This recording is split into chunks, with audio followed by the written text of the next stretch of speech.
What's up, y'all a little faith, and welcome to the 12th episode of Season 2 of the Fagnostic Podcast. I'm your hostess, not your Moses, Matt Hayes, and if I'm still giving you episodes, it means that I am still looking for answers. Y'all, I don't even know how to describe the guest for today's show, but strap in, literally, and maybe get a cigarette and a bourbon ready for the afterglow. KJ's song, They Them, is the queer queen of a cappella body gospel. Defying stereotypes and belting through dogmatic Christian norms, KJ is at the forefront of inclusive praise and worship music. Check out their album Gender-Free Jesus on Spotify. A seasoned song catcher and voice doula, KJ is a proud member of the City of Refuge UCC Praise Ensemble, a radically inclusive ministry of restoration. Their new EP, Sanctified, is available Friday, July 22nd. You can find KJ online under the handle at Queer Praise. The way KJ connects sexuality and the divine is unlike any other way I've heard described. As you'll hear in this episode, it's not about getting your dick wet. It's about getting your soul wet. And y'all, your soul's about to get wet. Now let's get one thing queer. KJ is here to pray.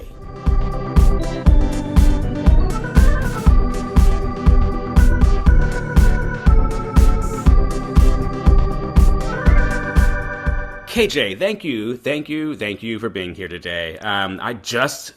We just kind of met on Instagram, like maybe not even a week ago, and I was like, I think you should be on my show. So thank you for being here.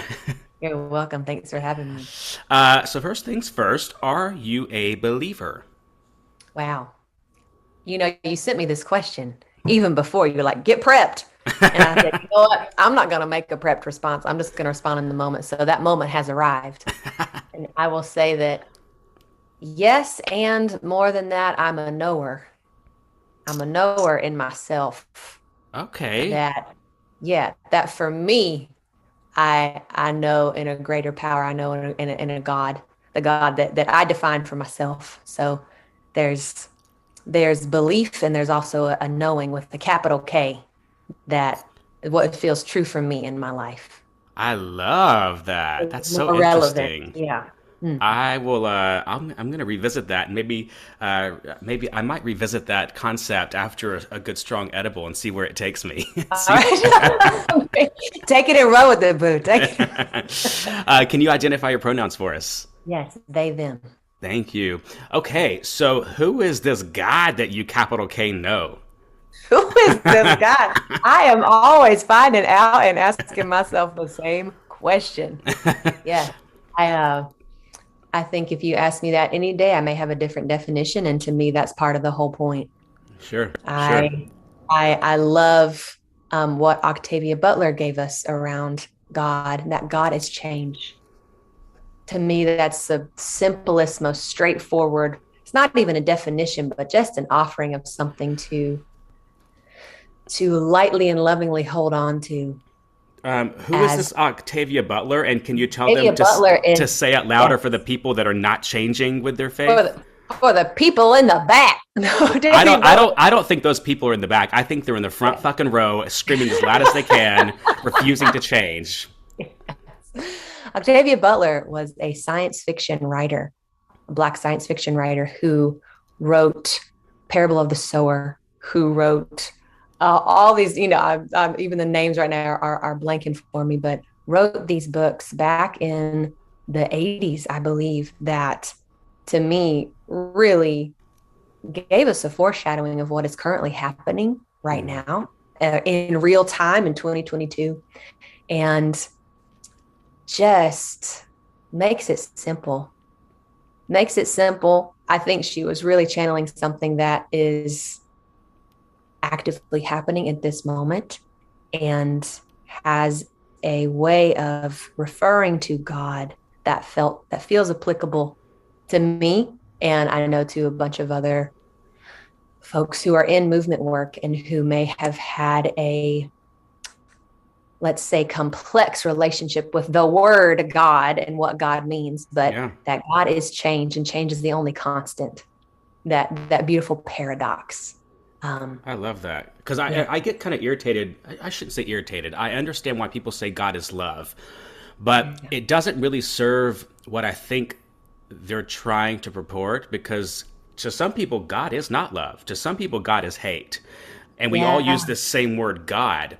But if God, but in my understanding of the divine, there's a fluidity to what the divine is at any given, like you just said, at any given moment on any given day. So if God has changed, it kind of allows grace for like what God is for you today. Today, God to Exactly. me is just gratitude for getting to fucking Friday and getting to party Yeah, this weekend. Monday, God may be, Jesus, please be a cup of coffee for this hangover from Sunday. that's Um, right. so God is adaptable. God is, that's the whole point to me that I love is that I refer to God as they defy definition. they defy definition. Yes, They are undefinable. And that's yep, part of the whole mystery and journey to me of life and my spiritual, I don't even want to say yeah, quest, just path, everyday walk is that they are undefinable. And that makes them endlessly sexy yep. and compelling to me. Yes. I love that you talked about the sexuality of the divine. We're going to get, because there's also another thing on Instagram that I'm obsessed with right now that you did called God is my Dom, which made me, it I'm made my wearing butt, my shirt. Well, you made your butt what? it made my butthole pucker to think about God is my Dom. Wow, I'm gonna receive that. That's where I feel the Thank Lord today, is in my butthole. Come on. Oh, we were meant to have this conversation. Yes. So I know the people can't see this, but I am wearing my shirt that says God is my Dom. But Uh, I'm making it is myself. that merch available online? Not yet, but you better believe I'm thinking about getting Please. myself a Shopify, getting it all. Look, you can get on teespring.com today and get that going. It costs nothing up front. It could be launched by next Thursday when this episode drops, and I guarantee you, Oh, because okay. I have another thing that I'm going to actually launch this weekend, I think, because because Matthew Scott Montgomery, who was one of my I guests do. this season, and I Yes. adore Matthew Scott. I see him, not a lot, but I've seen him many times in the past couple weeks just for various reasons. I adore him. I root for him. But you're both from North Carolina, so I was thinking, like, how can I, like, the friend of the pod, how they it's friend of the pod is what they call the listeners and fans of it's a political podcast that I used to listen to that I love, from a bunch of like Obama staffers. And I was thinking, what if we call my listeners and fans friends of the fag? Come So on. I think that's a You shirt know. I'm gonna launch this weekend. So you are now my first friend of the fag. Oh my gosh, what an honor. Listen, I'll buy that shirt. I'll make you a God is my Dom shirt. You make me one of them. We'll do a little trade. There we Deal. go. We love some Good. cross marketing. So all that to say, so you have reached this evolved, really expansive, fluid relationship with the divine. How the fuck did you get there, being from North Carolina? Great question. I think that, I mean, that Where, was where, an, where in North Carolina are you from, first of all? I am from Shelby, North Carolina. I am from a pretty conservative town Yeah. that is close, in between Asheville and Charlotte. So, and I will really credit it to say that it was inextricably linked. And that for me, growing up around gospel music Yeah. is what opened my path and my heart to feel the presence of God. Yeah. So when I would go to church to Shelby Presbyterian with my grandmother, Was that a PCA or USA Presbyterian? I don't even know. Was it liberal or was it conservative? Probably more conservative. I only went a couple of times with my grandma, kind of to Okay. appease her. Bless her. Her name was June. May she rest in power. And I just remember going as a child and not feeling into it and not understanding it and feeling like, why are we standing up at certain times? And why do I have to wear this uncomfortable dress? And like my little child mind was just, what the fuck is going on? Like I didn't feel anything. But in my high school, I went to a majority Black high school, and our choir was just so fun. And I Mm-hmm. was invited to take part in a gospel choir rehearsal that was separate from our school, but with a local church. I don't know why they invited me. So it was one of these little God interventions is what I call it. But I Yeah. remember that first time really singing gospel. I was like, oh, is this the God that my grandma's been talking about? Oh, I get it now. Yep. I didn't get it at Shelby Pres. I didn't get it singing these stale old songs. But, at the time as a high schooler, I didn't understand the tradition. I didn't know where these songs came from. I didn't have the intellectual concept and understanding like, oh, these songs came out of slavery. Like this is from the Mm-hmm. Black community. Mm-hmm.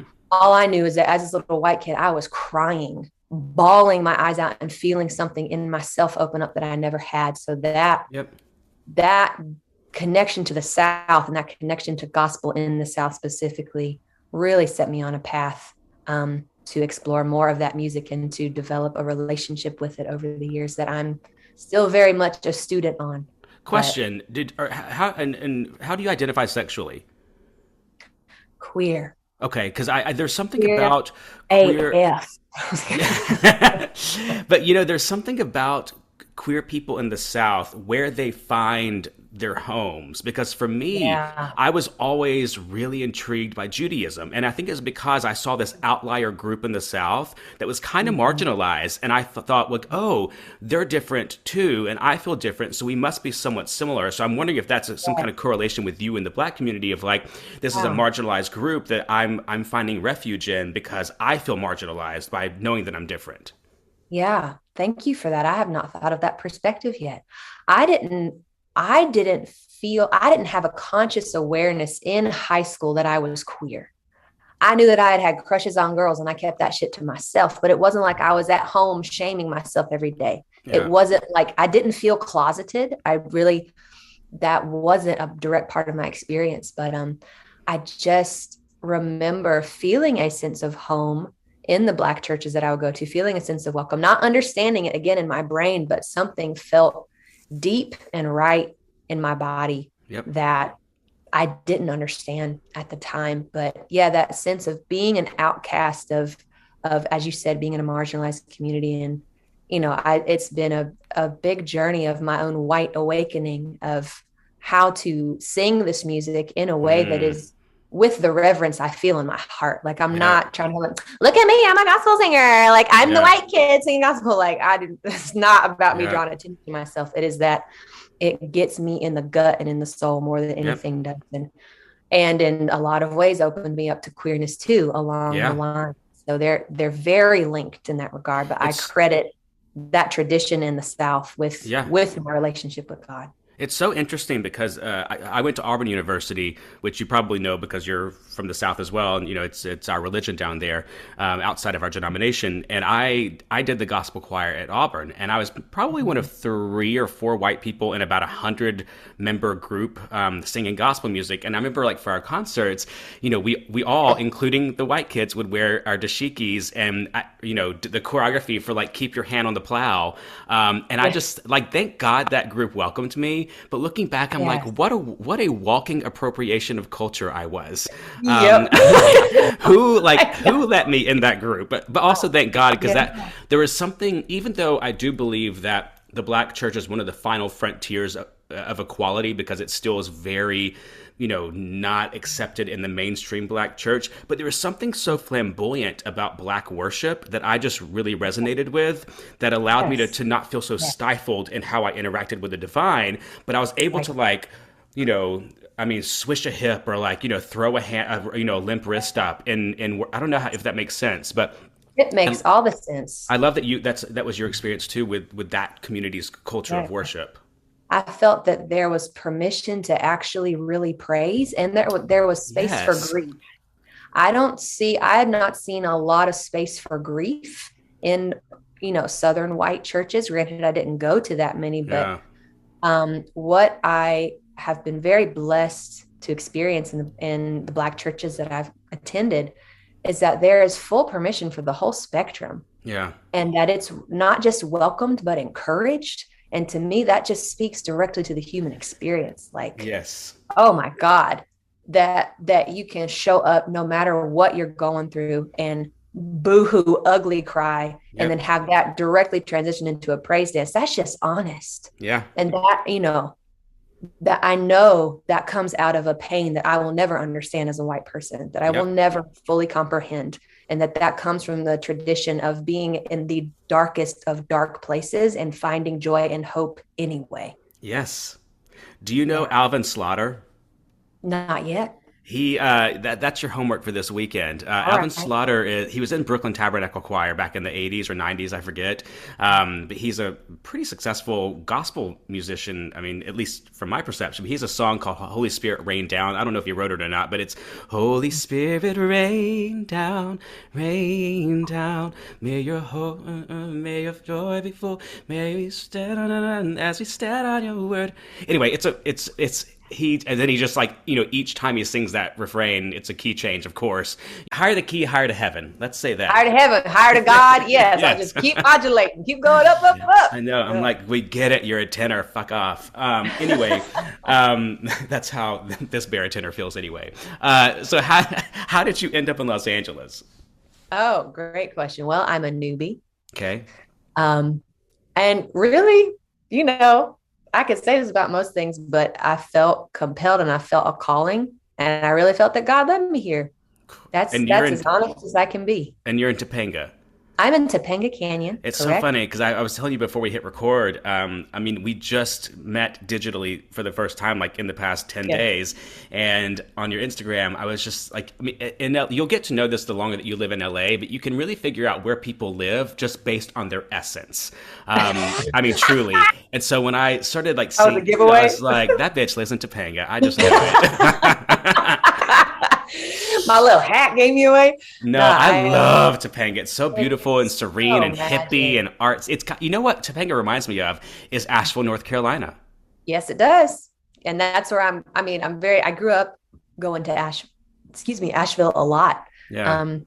Because it was the closest place that felt liberal. So my parents were from DC and, you know, raised my sister and I very, you know, liberal, the only Democrats around pretty much, or at least what it felt like on our little bubble of a farm. So we would go to Asheville to really exhale and to have a place to go see music and go see plays and, you know, kind of be in more of the liberal vibe. So it's such a cool town. I talk about it on this podcast a lot I don't know how it always comes up, but like I tell Angelinos, like, y'all think you're liberal, go to Asheville, North Carolina, and like you'll meet some real liberals who don't shower, they don't wear deodorant, they don't shave their legs, they make everything they own, they grow everything they own. Like, I fucking love Asheville. Topanga felt resonant in that way, and I've, you know, I'm a nature kid. I grew up on a farm, like legit half an hour away from any town. And you know, Shelby was a half an hour away, so. Yeah, places where I can feel the quiet and hear an owl every now and then. That is also a very direct part of how I feel and listen to God, is having that quiet and that nature time. I can't function in cities. I get it. But that's why I think LA is so great. Even though it's a huge city of like, 6 million people, it's such a nature-infused city, in that we have the largest urban park, I think, in the country, being, you know, Griffith Park. But like, even like where I'm in Hollywood, right behind the Bowl, and like, it's, even though there's a freeway a few blocks away, the 101, like I have my hummingbirds, I have my garden on my roof. Like I just, you know, my avocado toast this morning I made with my tomatoes from my garden. And like, you can't do that in any other big city, but in LA, if you can really connect to nature here. I mean, it's just, I love this place. Mm-hmm. I saw a meme last week that was, I want to see it, I can't find it right now, but it was basically like Overheard LA, and it was saying, someone was like, oh, like, you know, it must be so expensive to, you know, live in LA or whatever, you should come to Tampa. And the replier was like, bitch, I pay 13% on top of whatever you paid just to not live in somewhere like Florida or Texas. And I was like, that is that 13% convenience tax just to call yourself a Californian. I don't mind paying it. I don't mind getting a side hustle just to live here. That is a good reply. I'm gonna remember that. Thank you. Yeah. Look, it's on Overheard LA, the Instagram handle. So look, it's probably like pretty fresh in there actually, but you'll look at it, you'll appreciate it. So you've been here for 2 weeks. That's crazy. Yeah. Are you loving it though? I am. Did you know anybody before you got here? I do. So I have some good friends who are in the house right next door. I'm doing a sublet right now. We sing every day, and that's, you know, they pray in a similar way that I do. And to me, those are my people. If we can pray out loud together and we can do some praise songs and have like consistent singing time, that's where I want to be. So you need to come over, because I have my piano is set up in my corner window overlooking all of Los Angeles. And so it's very like a piano. I mean, it's an electric piano, but yes. So I play. I'm trying to find an old upright piano that I can take the mechanics out of and put my and install my electric piano, take it off its base, and put it in the upright so that it's like they Yeah. do in concerts and stuff, so that you have the look of the piano. But I play it every night, and I'm known for my sing-alongs. So my friends will come over. We do mostly show tunes, but I could definitely do a little gospel sing-along group Oh yeah. collection. Great, great. And I mean, I know you can't, the people can't see this, but there's mine. Oh I got my little yes, board hell set yes. up right What here. do you play on? What even is this? It's a stage vintage. It's a Korg. I Oh mean, I great. have a at my. I just moved from Nevada City, and my piano is still there. But I have a Yamaha P22, Oh which is dope. a baby. That's like Yeah. piano. That's I my love girl. Korgs too, though. I just got this piano probably. My mom and dad got it for me for Christmas a few years ago because I'd not had a piano out here and I missed playing, and so they got it for me and it's changed my life and it's really helped my mental health. But mine is a Williams, which from what I've been told it's a Yamaha, but Williams just puts their name on it and they sell it cheaper, I guess. So it is. I think it's the same thing as a Clavinova, but I'm obsessed with it, and it's got really good onboard speakers. I'm obsessed. I'm so thankful. It's like if I'm getting stressed at work or whatever, I just like close those windows, or sometimes I don't, and I just wail, Well, amen. Good, wail. good. So what else? Like, so you call yourself the voice doula, which I want you to talk about because that makes no sense to me. Oh, I I appreciate it. know I know doula to mean like labor and delivery. Like there's somebody that's assisting you in this process of Right. bringing forth procreated beings. But what is a voice doula? Well, it's very similar. So I started out as a birth doula and have always been a singer. Are you And serious? yes, I witnessed so much crossover between someone in labor and someone learning how to sing. And in essence, they're the same thing. You're bringing something from your insides to the outsides and not equating them because a human being is different than your voice. But there are also, there's also physiological crossover between the vocal cords and the cervix for people who have cervixes, and sphincters involved in your vocal cords and anus. Yeah. There's so much parallel in the journey of bringing what is true from the inside to the outside. And to me, that's the role of a doula, is to be present for that and to be a space holder for what is greater coming out into the world. It sounds like it's the spiritual supplement to pedagogy. Come on. I've been with that before. Because I used to, in college, my degree was musical theater, but I was music education first, so we had to take pedagogy classes where you teach people how to sing, which is a lot harder than it sounds, even if you know how to sing. But what you're doing is it's not about the technique per se, It's although not I'm at sure you all. touch on it, but it's about how do you fucking emote? Like how do you do what Linda Ronstadt did? How do you Yeah. do what Eva Cassidy did? Correct. That is something that, the folks that I work with, they come knowing that I'm not a technique person. I have that tool I did musical Sure. theater as well. I studied voice for years. So I have those tools in my toolkit. I'm not interested in that.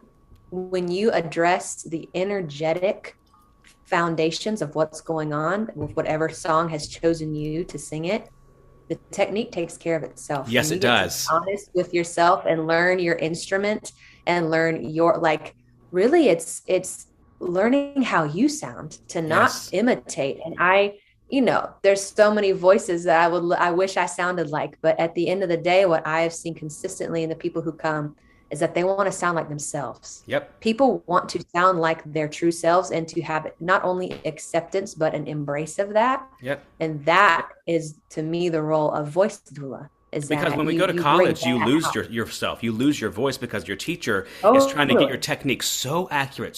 And I love my college voice teachers. God bless them. I mean, like they have sustained me through many Yeah. gigs and jobs.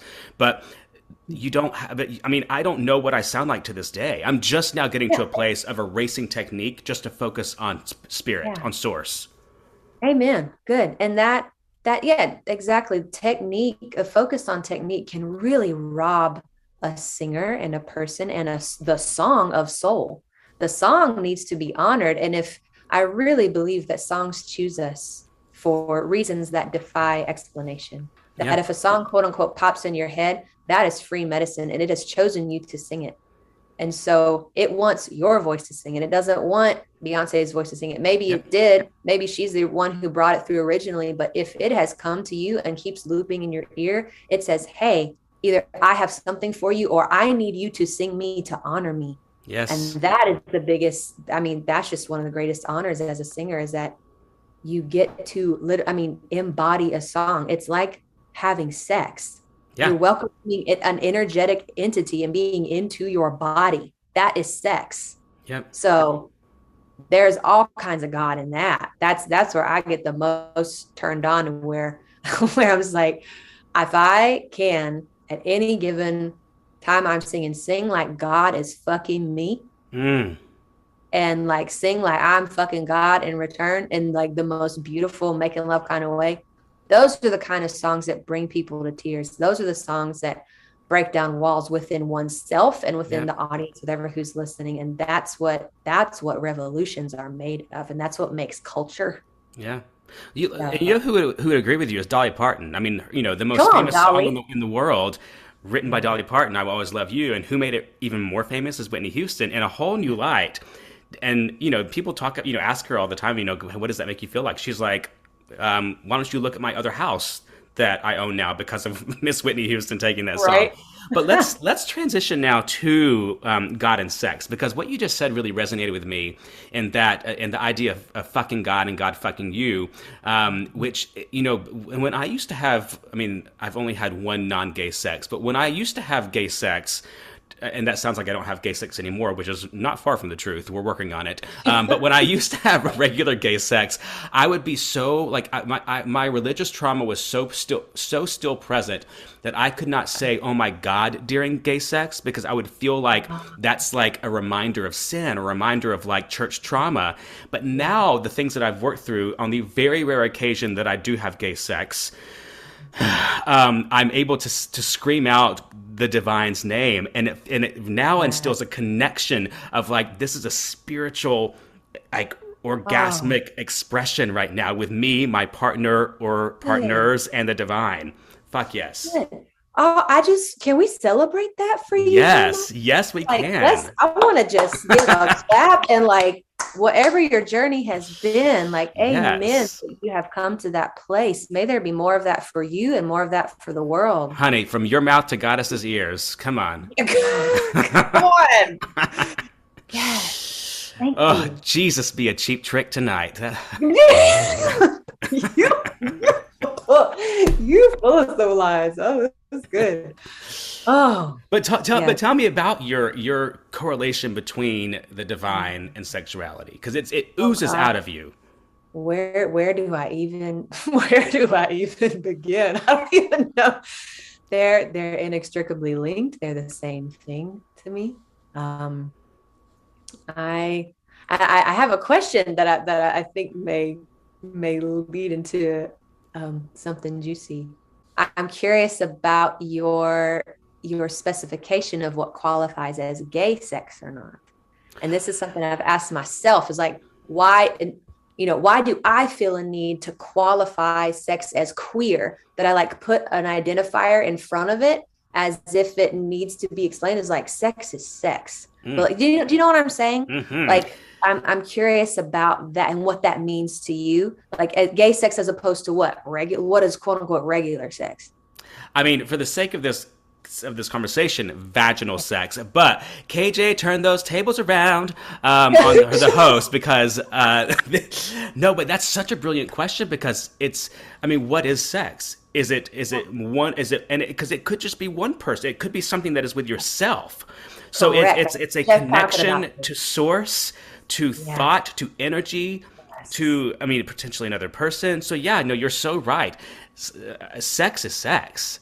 Sex is sex. Whether it's in the butt, in the mouth, in the vag, in the nose, in your heart, in your spirit, all over your chest. Really, yes. To me, like, singing is sex. Harmonizing with someone is sex. Yes. It counts. Like there is the presence of God there. You're bringing one entity and another. And what happens in the combination is not just one note and the other, it is a third thing born out of those two notes that is the harmony itself. Yep. And that's where non-binary comes in. That's where, the whole spectrum comes. It's not 1 + 1 = 2. It's 1 + 1 is infinity. Yep.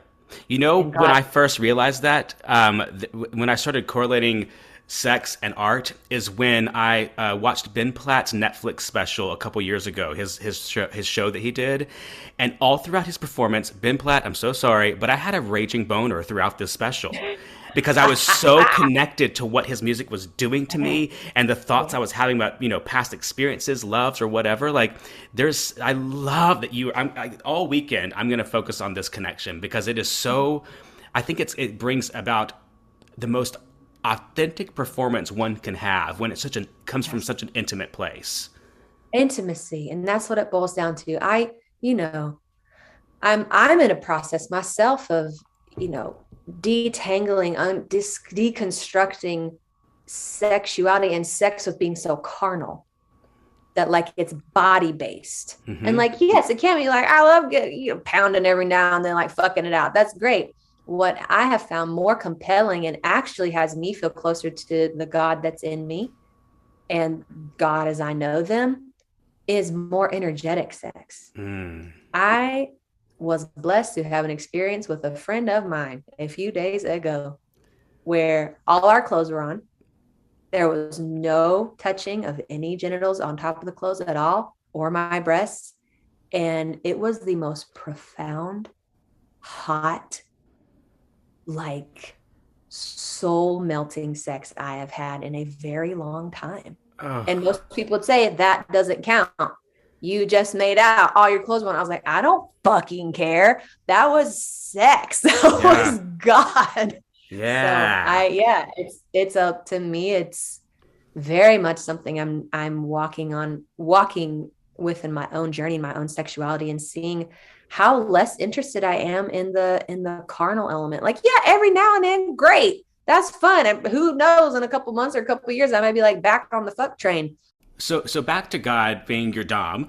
How's that for a transition? How the hell did that come up, and how many people have you gotten hate mail from? Great question. That's one of the ones where I have not gotten hate mail from. If anything, I have had more people say, "Oh my God, finally someone who understands." With God as my dom in particular. I identify as a kinky motherfucker. I love me a good scene. I love getting flogged. I love being a sub and a dom. I'm a switch. And what is flogged?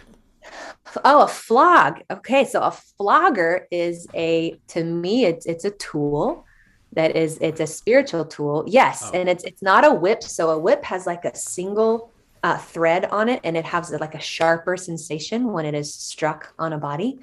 And a flogger has a number of different tendrils on it. They can be made out of plastic. They can be made out of rubber. Leather. I have one that's made out of bison. So it's bison leather, which is just so earthy and grounding. And, on just rubbing it over your skin, it can be nice and soft. But when struck on the skin, it can be very thuddy and create an experience for me of release. I love to be flogged. I love to flog. I really approach it as a spiritual practice and as a way to land in the body, as a way to loosen any energetic knots that may be held, that may be keeping me from receiving really the love of God more. So that is. I think this is such an important dialogue that you're having out loud, because there is such growing up and how we grew up, and not you, because it seemed like you were a little bit more liberal than most people in the South were, but there is such not even a shame about sexuality within the confines of the divine, but a confined, rule-following, binary approach to sexuality that is enforced by the divine or from the practitioners of quote unquote the divine, who tell you that there was a did you ever go to a True Love Waits rally?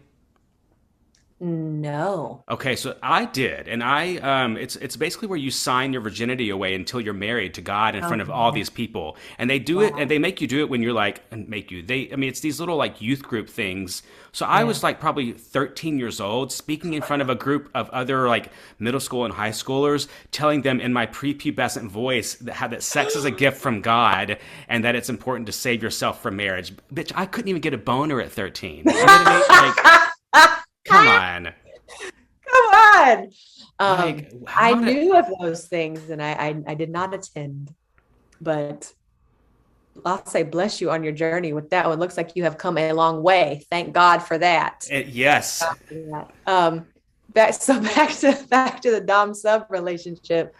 My draw towards kink did come out of a place of experiencing being in a submissive role, not with a sexual partner, with a person who just wanted to explore with me, and feeling really close to my faith Yeah. at that in that scene and in that time.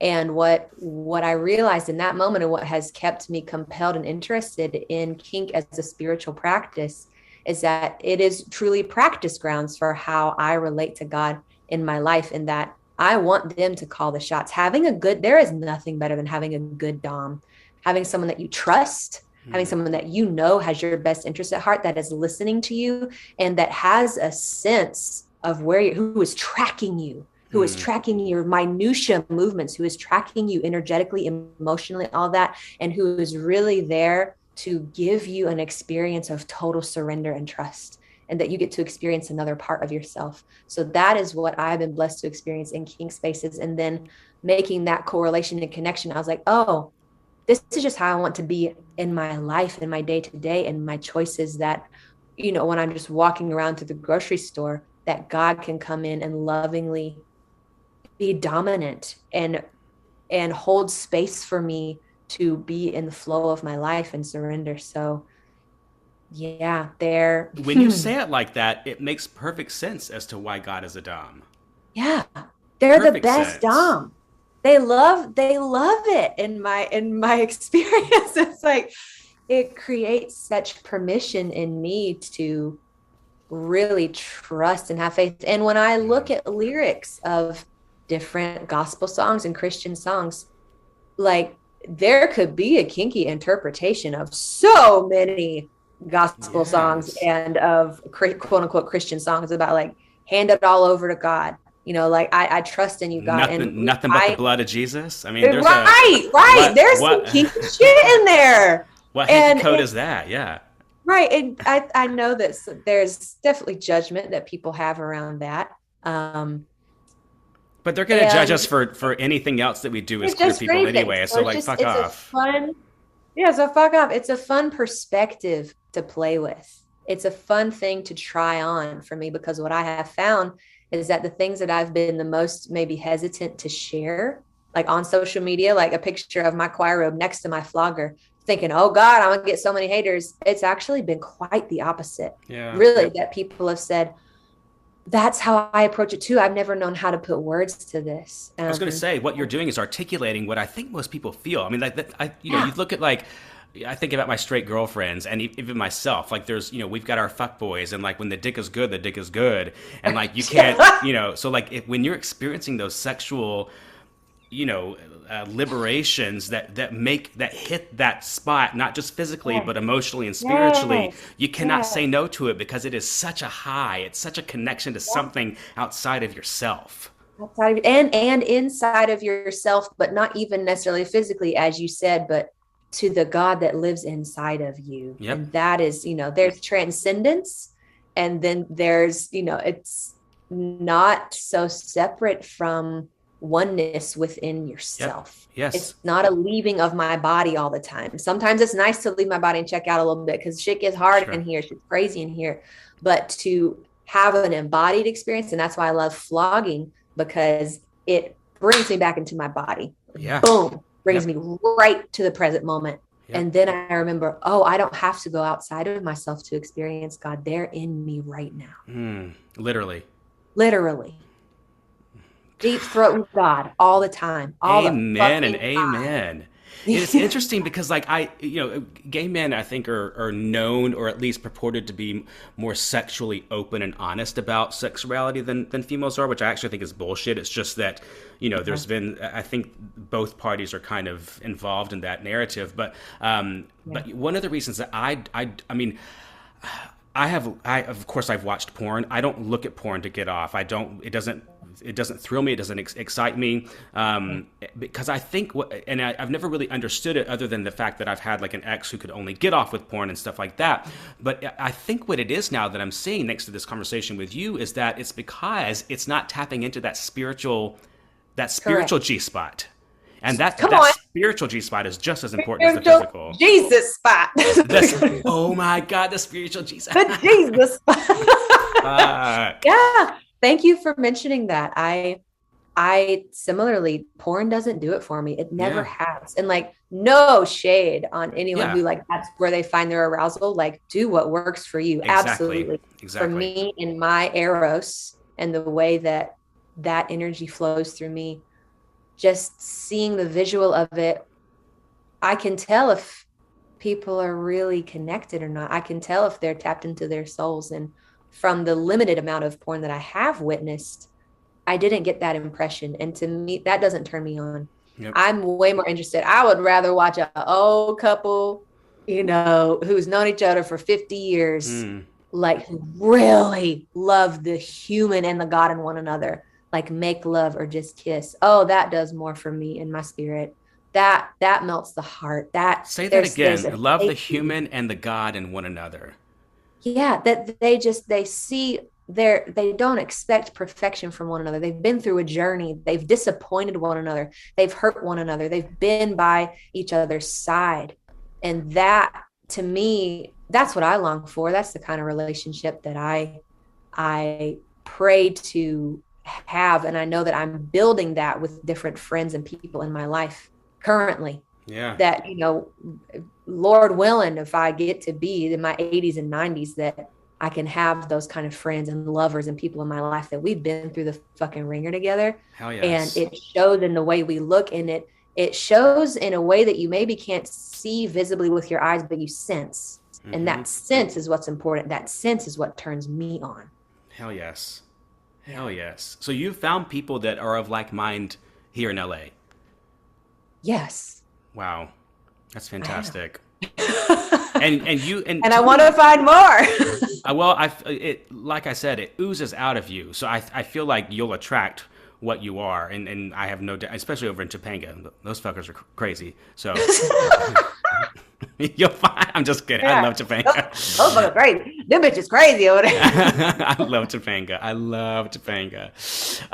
Where is Nevada City?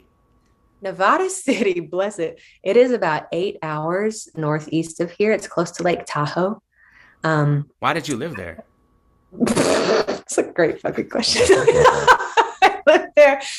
A dear, dear friend of mine who I just absolutely cherish lives there. And I love the land that he tends. I love being close to the Yuba River. It's a very magical river. And I had an invite to be there. And so it was very isolated. It's a beautiful place to have like a residency, to have a hermit experience. And I need that every now and then. Yeah, I need that to kind of clear my channels. And ultimately it was a little lonely. I need more people. I want to be closer to where the music is happening and closer to where singing in groups is happening. And this place will, it's always a home. It's a home I can return to. I know that I'm very blessed in that regard. And I'm a migratory bird. I go places in different seasons, and I mean, really, truly where I feel called and where God is like, hey, there's something here, go here. So that's what I'm doing. It's incredible. I don't think I've ever met anyone like you before. Yeah, and you also are like helping define things in my head that I think I've had thoughts about, but you're helping me connect pieces that are really, I'm excited to explore. I'm so grateful to hear that. Good. What are you doing musically? I mean, because music is such a sexual, spiritual experience for you too. Yeah. Aside from helping people find their inner divine through voice, what else is going on? perfect day for you to ask. I as of yesterday received the final versions, mixed and mastered, of 3 songs that to me represent my journey as a queer person of faith. And the EP is called Sanctified. It will be out soon, maybe even soon after this episode is released. Great. But I've been in a songwriting. I mean, I'm always writing songs. I'm always catching songs. Like, it's just, it's how I have fun. It's how I commune. It's how such as the God is my Dom song. And correct. That one, I was just driving one day and I opened up my mouth and that shit came out and I laughed. I laughed so hard. I was like, are you kidding? I was like, God, are you for real? Like, this is the song I catch today. And it happened to be a hit. But I have a few songs that I recorded a little over a year ago that are from a more tender place. You know, so some of the songs that come through are comedic and they're funny. You know, God made me queer. God made me gay. That's the one I received the most hate on. Oh my God, the haters came after me on that one. But these represent more of a tender side and more of the side of me that does have doubt, more of the side that I don't know if it's an attribution to conditioning or not, but that have me say, hey, I know I'm different. Like, you still love me, right? That my insecurity, that when my insecure attachment with God comes up, which is small in me and I'm grateful for, but the part of me that wonders, like, you really made me this way? Like, for real, you made me this way? So these songs represent that, and they're from a very tender place in me. And they're going to be coming out soon.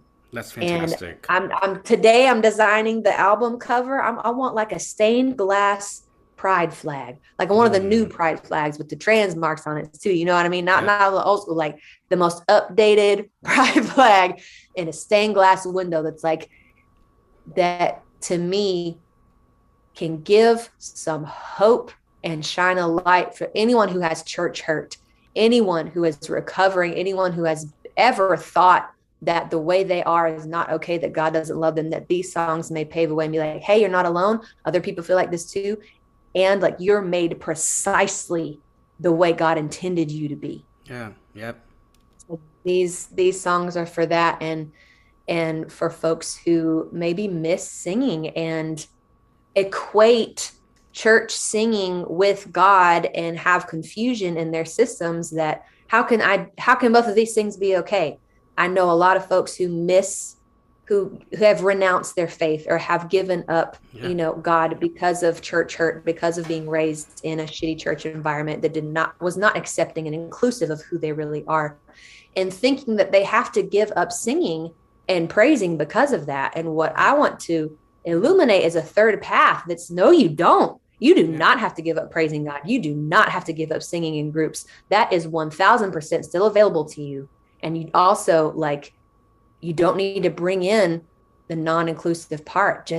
I know it's easier said than done, but it is possible to separate those. It is possible to untangle that and praise God with all your might and be gay as you fucking want to be. Yep. Yes. Yep. Not it just exists, possible. I think that it's necessary for total healing. It's necessary. Absolutely. So they're not the same thing. How? Because I mean, I look at, like, I'm trying to come up with all the fucking metaphors that I can right now, or the analogies. I always get the two confused. But like with Paul on the road to Damascus, having this revelation of the divine, where was your journey to the bathhouse with the flog? Where you had this moment. We back to the flogger. We got back to the. Well, I've already added it to my list to run into the sex shop this weekend and purchase one and be like, "Where's? Excuse me, ma'am. Do you have a bison flog? Thank you." Yes. But seriously, I mean, how did it? Was it a sexual encounter that was so great that you felt that connection and thought, "I want to replicate this," or was it just something that you constantly were searching in every partner you had to be like, "You're not hitting that spiritual G spot"? Spiritual spot. Thank you.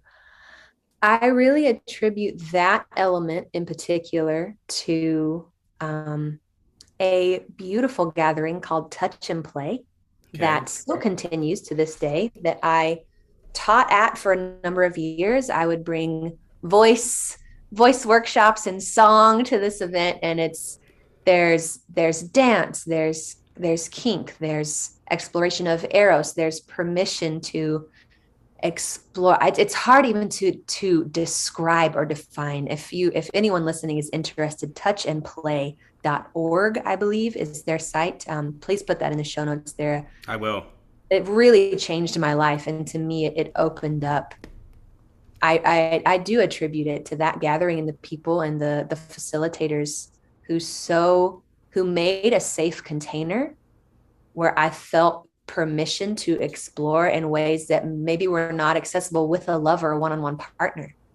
And I happened to receive a flogging on one of the last days of the first, I attended many of these events, but this was years ago. This was like 5 years ago. And I felt my cells come alive upon being hit on the back of the heart by someone who I had grown trust with over the course of the event. And make sure you hit that again. That's because that's the most important aspect from what I'm understanding is that trust. Oh, absolutely. If there's and to me, that's a prerequisite. Yeah. You don't go into a scene with a complete stranger. You have to have that visceral sense of trust, or else no one's going to have a good time, and it gets really mucky and can lead to a lot of confusion and a lot of damage and trauma. So it's tricky territory, but to me it's a place to refine one's intuition, that if you get a hit that someone is not going to be a good dom for you, don't push it. Like be firm in your sacred no, and if they ask and you're not into it, no. Did you just say on your sacred no? Correct. That is such an tell you what, you're just blowing my mind today. The sacred no. I'm going to. That is not my term. I do not know, where the origin of sacred yes and sacred no came from. I don't know if it was from a particular lineage or teacher, but all I know is that it has been the concept of that has presented itself numerous times in different events that I've attended, and just in conversation, that there is, anytime there is a yes in your spirit or in your body, that is sacred. Anytime there is a no, I don't want to say especially around sex because it's applicable to everything, but in a way, yes, especially sex, where your sacred yes is like, yes, I want you to fuck me now, is holy. And that, like, no, I'm not ready for that. That is holy, that that honoring them, speaking to them, literally giving voice to them. And that's part of voice doula work as well, is not just thinking it, not just using your body language, but using your actual God-given voice to communicate a yes or a no. Spiritual consent. Spiritual consent. Yes. So do you know Jackie Velazquez, the Christian singer from the late 90s, early 2000s? You're just schooling me today too. I got homework to do. I love some CCM music. She had a song that was like probably her most well-known song, called I Get on My Knees. And it's like, I get on my knees, I get on my knees. Here I stand before the Lord who changes me. But you got to look it up, because I use this song now as a gift to friends about sexual situations. And this leads me to our final question for today's conversation, because you're coming back, because this is exactly the conversation that I want this podcast to be about. Not safe for work, but definitely safe for your soul. Not safe for work. Usually I ask, if the divine were standing before you today, what would you say? But with you, I'm going to say, if the divine were standing before you, what would you do? Get close. Breathe with them. Listen. Attune to their frequency. I think, as I imagine the scenario right now, I think I wouldn't know until I get there, but that's the whole fucking point, is that I'm already there, and we are all already there. That it's not a moment in the future, that moment is literally right now. So there's an element of breath. There's an element of like slowing down. To me, that's where the hot is, because I'm like, I would want to fuck, but not in the carnal sense, in the sense of, wow, you're right in front of me. Yeah. And behold is the word. Behold and see what unfolds from the beholding. Come on, Sandy Patty, we shall behold him. Come on. I'm gonna tag all these fucking gospel singers in this podcast, and they're gonna be like, oh, some sweet gay boys coming around to the Lord right now, and they're gonna be like, God damn, how are they gonna use my song to talk about fucking? This is why they don't want us to get married. Oh my God, I'm gonna sit with that question. Thank you for that, because that's the whole beautiful point, is that moment is every moment. We're never not in that moment. You're right. Yeah. No, I hear you. KJ, what a fucking pleasure it's been to talk to you. I mean, this has just been what a great start to my weekend. Because every weekend, and it's not happened in a while, but every weekend I do manifest getting laid. And this weekend, for you. If I'm going to get laid, there's going to be a conversation about, look, how spiritually deep are you willing to go with this right now? Because yes. That's where the fulfillment is. Because I just had an hour-long coaching session with KJ Song, and we're about to unite and connect to the divine. So get ready. To me, it's less about getting your dick wet, and I say that as a non-binary person. I have my spirit dick. It's more about getting your soul wet. It's like getting wet with God is way more important than getting my dick wet. It's more satisfying. It means more. Y'all. If I'm about to throw a shoe at you, and y'all couldn't see, but when KJ just said that, I literally leaned my chair up against the wall because I just got overcome. C-U-M. Jesus, God of Mary. Bless you. KJ, I want to thank you. Listen, this is such a fun opportunity. I have been waiting for an opportunity to really speak to this with someone who I feel understands. So thank God for what you're doing. You are on a mission, and for the bravery and the time that you have put in, I honor that. And I thank you for following through and listening, because God has said, do this. It's funny because this whole show is about killing God, basically. Yeah. And yet after 2 seasons now, it's turned into me being able to recognize the real God and shut out the cloud of what the way I was brought up purported God to be. You get to define God. Yep. God is you. God is me. God is my dog Porter. God is my lemon tree outside, my tomatoes that I used on my avocado toast, this microphone, mainly because it's phallic, but still. Let's be real. Right. KJ, I cannot wait to talk to you again. But also I need you to come over and jam. So we've got to figure that out. We'll do it. Oh my God, because I'm the one that plays for all my friends. Like, they just pick songs and I play them. But I need someone who can, we can do it together. And are you the jukebox? I'm the jukebox in my friend group. I'll pick out the chords and let's be jukebox together, baby. Oh, it's so exhausting to be the jukebox sometimes, isn't it? Oh, the drama. I know.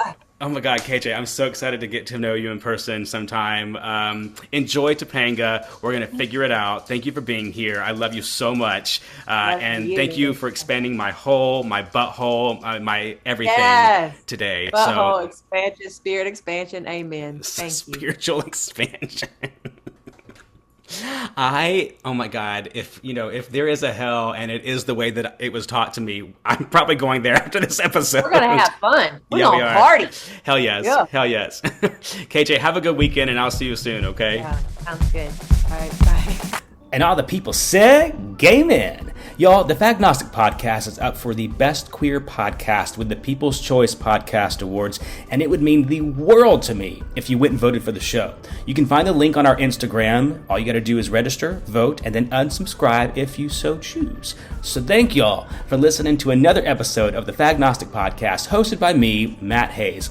You can find me at matthayes.com, that's MATHAYES.com, or on just the millennial socials at Hayes on It. HAYES on it. Please go subscribe, review, and share this podcast. And in the meantime, have a blessed day and peace be with all y'all. Hi, Michael Spicer here. Matt Hayes forgot to put my name in the credits of his podcast as the composer, but I'm here to tell you that I wrote the music for his podcast. Whatever it's called, I don't know.